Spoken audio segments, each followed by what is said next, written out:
Welcome to Living in the Weeds, a series that explores the lived experiences of neurodivergent people who consume cannabis, with your hosts, Jessica of Jessica Riley Writer and Lucy of Lucy's Natural Remedies.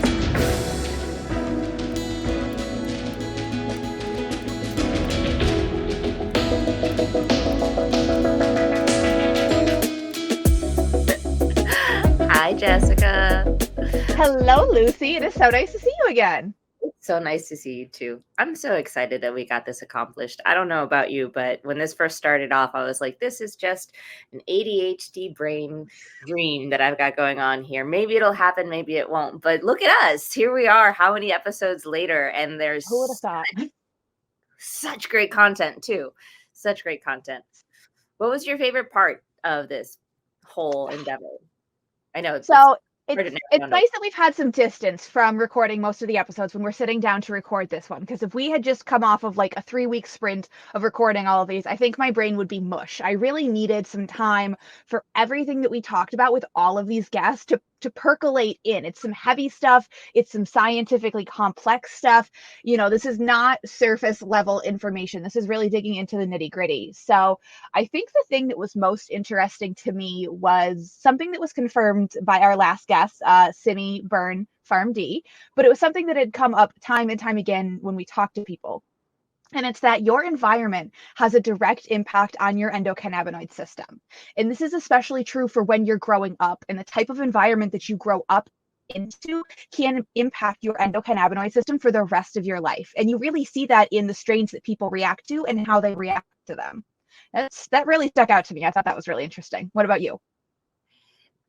Yes, that was definitely something that stuck out to me, because I remember talking about it with Jay and how she really preferred to have an indica dominant, or things with linalool as part of her daily consumption. And if I were to do that, that's something that knocks me out completely. But because of her environment and where she had grown up, she really needed something to help her bring her endocannabinoid system down to a certain level. For me, I think the part that was the most validating was talking to people who are either, have a science background on this and were able to put the terminology to it, and sit there and talking about specific receptors, or telling me that, yes, it's natural for me to have more anxiety in the morning because my endocannabinoid system is reacting in such a way. That to me was just so validating and eye-opening. I really appreciated that. And then hearing from people like Cate Osborn, who's become for me an ADHD mentor, right? And having her also say, hey, this is something that has helped me because of sleep, right? The fact that so many of us who are neurodivergent have issues with sleeping, and learning how cannabis can really help us with that. And that has such an impact on the quality of your life later on. Those two things are for me were just like, yes, I knew I was onto something here. So that's what's nice about having conversations like these, is they can be really affirming for things that have potentially felt isolating for your entire life. Yeah, I think for a lot of us in this world, particularly those of us who've been diagnosed later on in life, you start to think that these are character flaws of yours, right? Like time blindness, for example. Like, how can I ever be on time for something? And to find out that that's because your brain perceives time differently. That's just how you were made. It was very validating to hear that. And as you said, not as isolating. It's been really great to find this community of neurodivergent stoners who are able to keep up with the smoking that we do. That's actually a third thing that I was thinking about, is the fact that a lot of people who find themselves on the neurodivergent spectrum tend to have a higher tolerance for cannabis. And I really appreciated how Megan was talking about how our endocannabinoid system is kind of like a thermostat, right? And how for some people, 72 degrees is that perfect temperature, but for other people, that's just a little too chilly, right? And so if we have an endocannabinoid system that is set at a higher level of a need for cannabinoids and terpenes to be able to have that impact, like, we just have a higher, base rate for our thermostat. And that was just, the science is there, Yeah, yeah, and I think that segues us really well into talking about the episodes themselves because our first guest, Miyabe Sheilds, does this really, really well. I follow them on Instagram, and they share very frequently there how they dial up or dial down their dosages depending on the type of day they're having, depending on what their neurodivergent symptoms are doing, depending on their workload and their stress level. So I'm constantly getting feedback from them about, okay, well, here's my dose today, here's what I'm going through, here's my dose today, here's what I'm going through, and it's really helpful for me to sit down and consider what am I going through and what does my dose need to be. Yeah, it was really awesome hearing Miyabi talk about how dosing as a scientist can be different, right? Or that we're looking at this based on how our body is going to be that way and how our system is reacting to things. And it helped me understand that, hey, it's okay if some mornings I'm going to need a little bit extra medication that day because I'm a little bit more stressed out, or my nervous system just feels a little bit more heightened, right? And to hear them talk about that there isn't a typical dosage for them, that it's going to be something that they're going to modify and change based on what's going on, made me feel like, okay, there is still a science behind it. Because sometimes it might feel like it's chaotic, right? Like when you talk Yeah. to somebody and you're like, what do you mean you don't do a regular amount, a regular dose every single day? And it's like, well, is it still medicine if it's different every single day? Yes, it can Yeah. be. And I loved how Miyabi applied traditional pharmaceutical terminology to cannabis when we were talking about the science of awake and bake or how edibles meet the gold standard of oral medication. I thought it was really interesting how they were able to take this very traditional terminology that we apply to pharmaceutical drugs and apply it to the medicinal value of cannabis. I loved that framing. Yeah, that was and that was like at the very beginning of all of this. And so just for me, it was very inspiring to hear somebody give all of that back to me and say, okay, hey, Miyabi, I like to wake and bake because when I wake up, I can't eat. My anxiety is at an all-time high. And they come back with the scientific information that confirms that, hey, that's because your endocannabinoid system is going to be at its lowest when you wake up. And so you need to go ahead and put in those extra cannabinoids through cannabis into your system to be able to regulate and stimulate your appetite. I was like, wait, what? Thank Blown. you. I was so inspired to speak with Miyabi, and I know you were super inspired to speak with our second guest, Cate Osborn. Yes, Cate Osborn is literally the reason why my jokes of squirrel ADHD turned out to be like an actual diagnosis, right? I mean, we would joke with my friends that, oh, I have a little bit of a difficulty paying attention to things or staying on topic or whatnot, and we would joke about it. And I kind of just blamed it on a character flaw. And as I started watching her TikToks and seeing all of these characteristics of being neurodivergent that are not in the DSM, right? That they're not defined right now for us.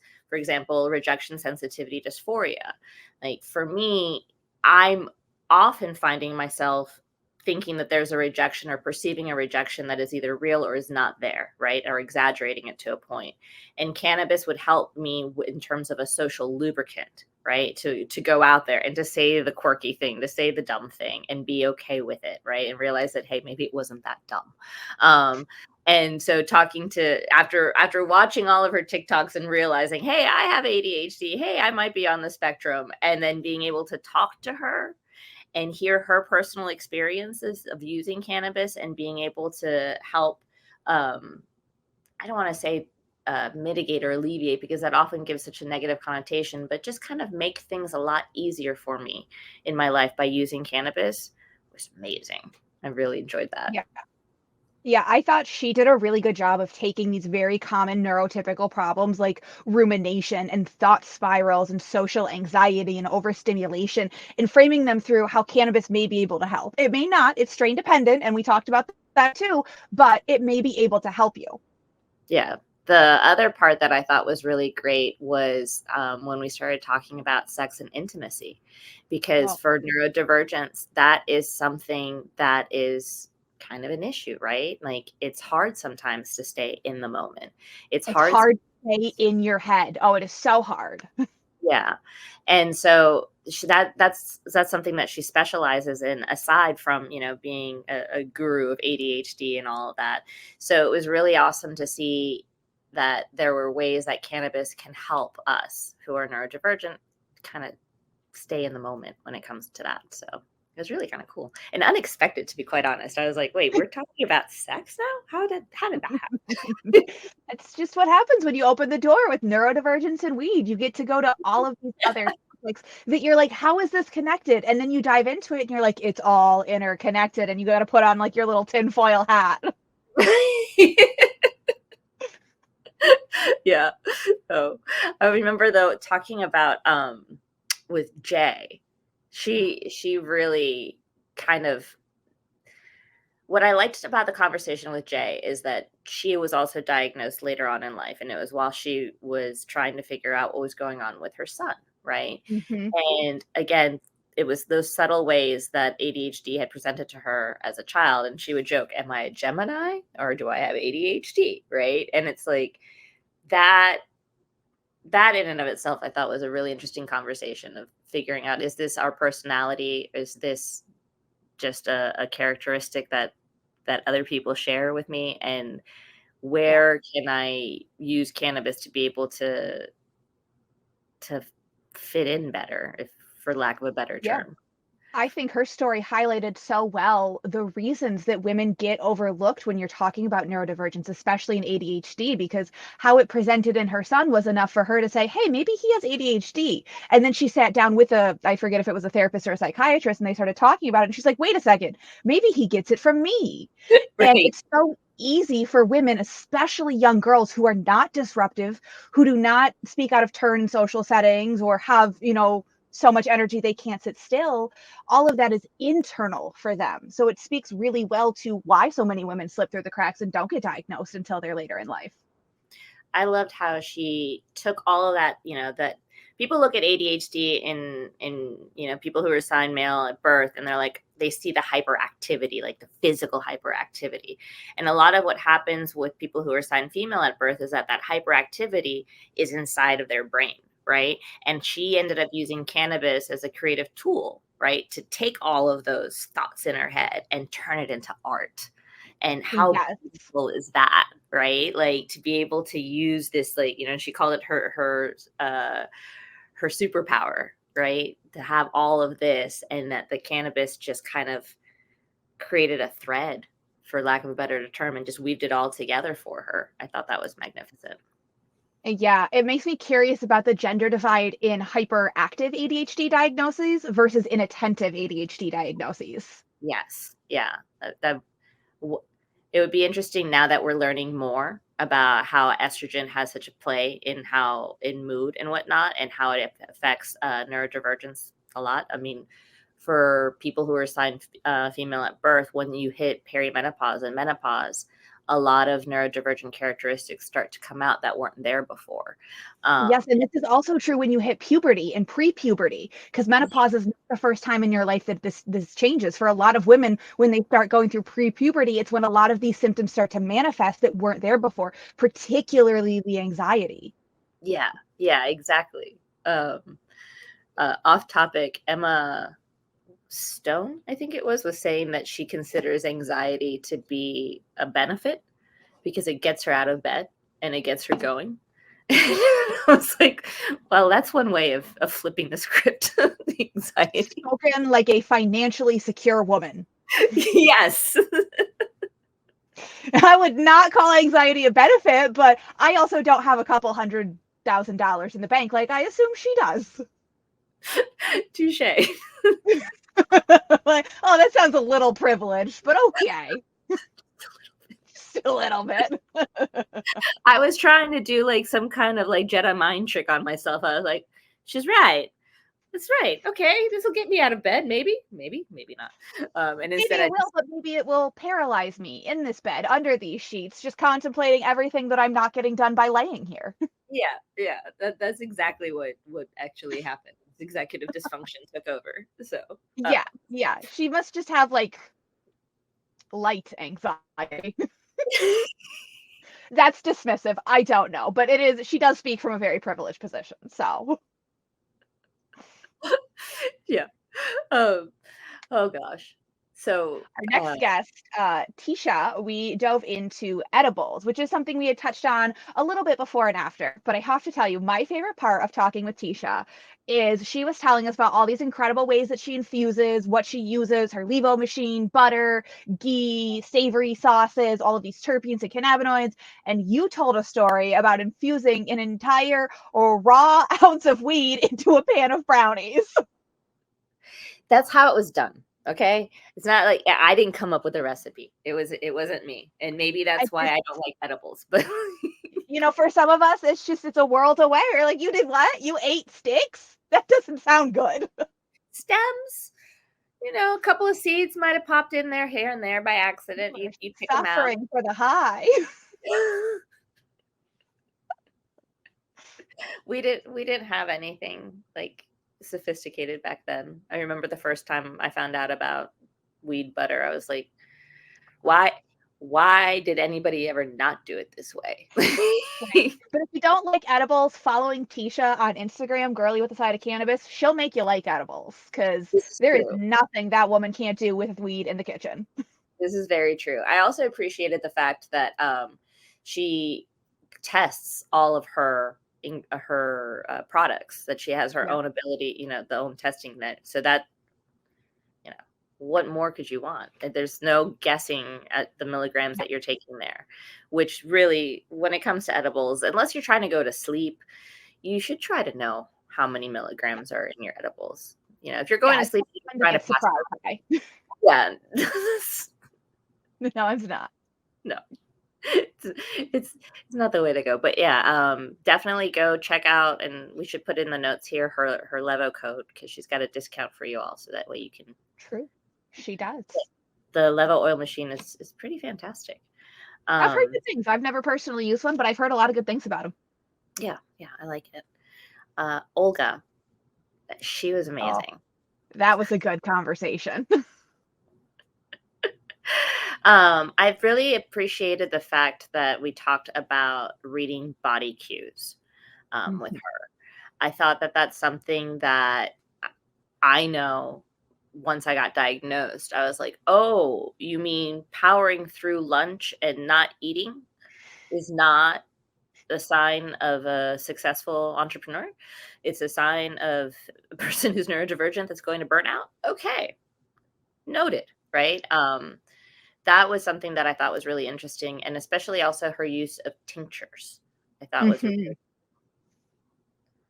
Yeah, I always used to joke that, like, I still do joke. I know when I'm hyper fixated on something because I don't get hungry. I don't have those cues of like, okay, it's time to eat. If I'm really into something, like, I can just keep going. And then I stop and crash. But I never understood for so long why I had that cycle, why I could go for 6-8 hours nonstop and then just collapsed. So talking to her and hearing her framing that, I was like, oh, light bulb moments.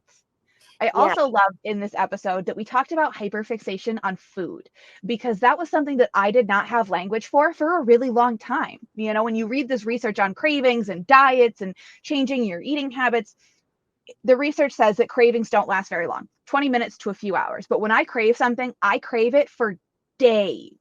Yeah. I can't stop thinking about it. And I never understood why my brain was like treating cravings like this, but it's not a craving, it's a hyperfixation.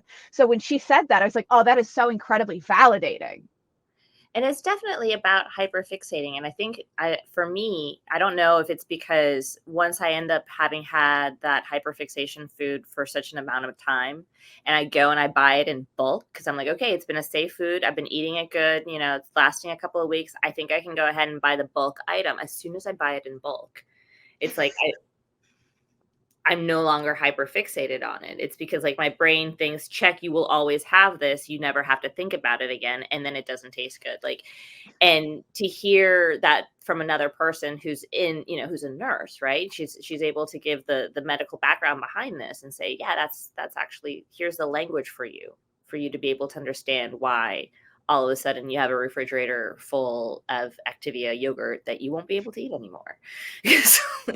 We also talked about textural sensitivities in our food conversation with Olga, and that's a huge one for me. I do a lot of the cooking in my household, but my husband is great about stepping up and doing it whenever I don't want to. But sometimes he'll offer to cook dinner, and I'll say, "Ugh, no, I really don't feel like cooking dinner, but I'm feeling super particular. So if I don't make it exactly the way that I want it, I'm not going to eat it." Yeah. She was really good about that. And going back to the topic of tinctures, I think that's a tool that a lot of people in the cannabis community tend to forget exists, right? Mhm. And for in this area, I've noticed that alcohol tinctures were what came out first, and those burn. And they don't feel very good. They're good for mixing with liquids though, because they're not going to float on top like anything that's MCT oil based. But that's just something I want to bring it back up and highlight it for people, because the benefits of tinctures is you're able to go ahead and have a sublingual effect, so it's almost instantaneous, and whatever you do digest ends up acting like an edible and lasts longer in your body, so you're able to have a longer effect. So especially for neurodivergence, when we are missing those cues in our bodies for being hungry or thirsty or tired, we might also miss the cues for, hey, we're stressing out right now. We need something, the reason why that question hit you so hard in such a bad way might have been because your nervous system was off, right? That your endocannabinoid system needs to to compensate for that now. And by having a tincture medicate you throughout the day, it helps because you're going to forget. Yeah. Yeah, we talked about a couple alternative dosing methods with Olga, like inhalers and transdermal patches. And then in our episode after that, with Simi Burns and Megan Hollingsworth, both pharmacists, we also talked about transdermal patches and how incredible it is to have this product delivery method that you stick on your skin, you forget about, and it delivers a steady stream of cannabinoids for 8 to 12 hours to your system, and how wholly underrated transdermal patches are for neurodivergent people. Yeah, that is something, and she gave actual examples of people that had used the patches who were autistic, and Yeah, Simi did. Yeah. I thought that was fantastic. That last episode, wow, like Oh my God. there was so much going on with it, but it It was was the so best. good to get to sit down and pick the brain of two trained pharmacists who understand both cannabis and neurodivergence intimately is like a dream come true. Yeah, I wish we could have gone and talked with them for like another hour, but Oh my God. the one phrase that stuck out for me was sensitive brains equals sensitive bodies, right? And that's something that I think that we tend to be hard on ourselves about. At least I do, right? I end up being extra hard on myself for being sensitive to lights or whatnot, and not realizing that that's just who I am, and that that's okay, and that that's, we can move forward with that. Yeah, the physical manifestations of neurodivergence, the manifestation of this outside the brain is something we touched on with Miyabe as well. In that neurodivergence, we talked about it with Cate Osborn too. It's not just something that makes you late or makes you unorganized or makes you really hyper. It's something that manifests in every single physical system that you have. And when you have a sensitive brain, yeah, you're gonna have a sensitive body because, as Simi pointed out, we are whole systems. We are not individual organs that are strung together. We are whole, complete systems, and everything affects everything else. Yeah, exactly. Like the whole idea of that, plants aren't just a single molecule, right? Like, why are we just looking at, just the single molecule of THC? Why are we just looking at the single molecule of CBD? Just like that, why are we just looking at our systems separately? It is all comes together. It's a very holistic approach. And listening to her talk about it, I'm like, could you just do another hour on this? Because this would be great. Yes, I have learned so much from being connected with Simi Byrne over the past couple years. I met her because we did a laughter meditation together, which was not something that I had ever heard of before. And she encouraged us, if you want to smoke beforehand, go ahead. I smoke after because I don't smoke before I meditate. So I smoked beforehand and I sat down and I was like, wow, this is just such a weird but incredible experience to do this form of meditation that I had never done. And she told us about meditation in Ayurvedic medicine. She told us about how cannabis is called the laughter mover in Ayurvedic medicine, and how cannabis, meditation, yoga, and whole body systems are really connected in that form of medicine. It was incredible. I love talking to her. Yeah. And then the whole whispers in your body become louder until they become screams. Like that's like, that one will hit you right in the gut. right? Like, just when you stop and you think about it and you're like, okay. And for those of us, in this neurodivergent community, because we might be hyper focused on something, we miss those whispers. And it's important to find something, whether that's going to be a pharmaceutical drug to be able to help you, or cannabis, or a combination. It's important to find ways for you to be able to become more in tune and listen to what your body is saying to you. Yeah. And Simi and Megan both touched on this, how your neurodivergent symptoms are really an inner dialect. They're a form of communication with your body. And we're taught to ignore them because they're not typical cues for anything, but they're really our most intimate ways of knowing our bodies and knowing what our bodies need before we have a meltdown or a burnout or an anxiety spiral and we're stuck in bed for 3 hours. These whispers are how we know what we need. And listening to them, which cannabis can help us do, is what helps us not treat this as an ailment or a deficiency, but harness it and use it as a superpower, like Jay was talking about. Yeah.